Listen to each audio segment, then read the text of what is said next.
tumeweza kulink SGR na MGR kwa Naivasha, na imesaidia kuharakisha mzigo yenye inatoka Mombasa kufika Uganda kupitia Malaba.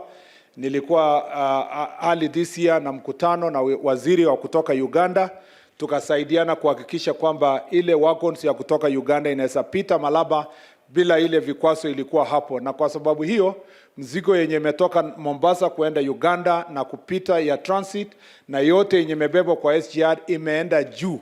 Hivi sasa mwaka huu tumetoka juzi tulikuwa 4.8 million tons, sasa tumefika 7.1 million tons, na tunafikia mwisho ya mwaka huu tutakuwa tumefika 8 million tons. We are also a beneficiary of this railway.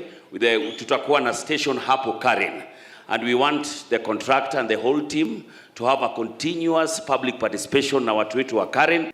Tunakushukuru sana Your Excellency kwa hii mradi ambayo umekuja kuanzisha leo, kwa sababu itasaidia watu wetu kwa mambo matatu.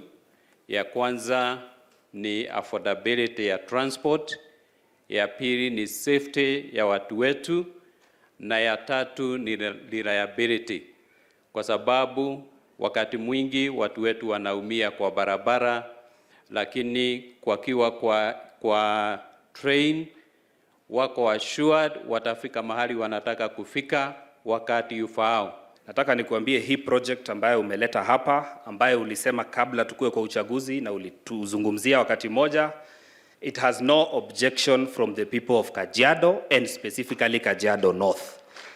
Watu wengi wanangojea kusafiri kwa bei nafuu, na hii msongamano ya mabarabara, hii reli itasaidia mahali pakubwa kusuluhisha. Hii uchumi wa Kenya ni kama mgonjwa akiwa hospitali.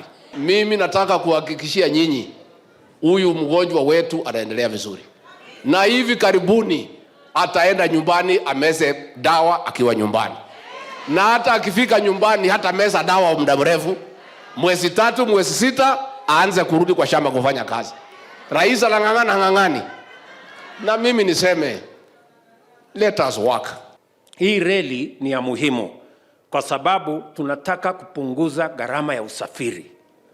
Katika kupunguza gharama ya maisha, tunapunguza gharama ya chakula, tunapunguza gharama ya usafiri, tunapunguza gharama ya rent, ndio tuhakikisha kwamba overall tumehakikisha kwamba tunapanga vile gharama ya maisha inakuja chini.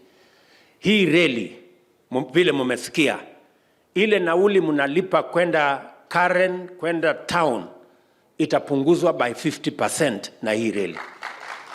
Na ndio sababu leo tumekuja hapa kuianzisha, na nimeambia waziri na watu yake ya kwamba hii reli ikamilike ndani ya miezi 8 iwe imekamilika.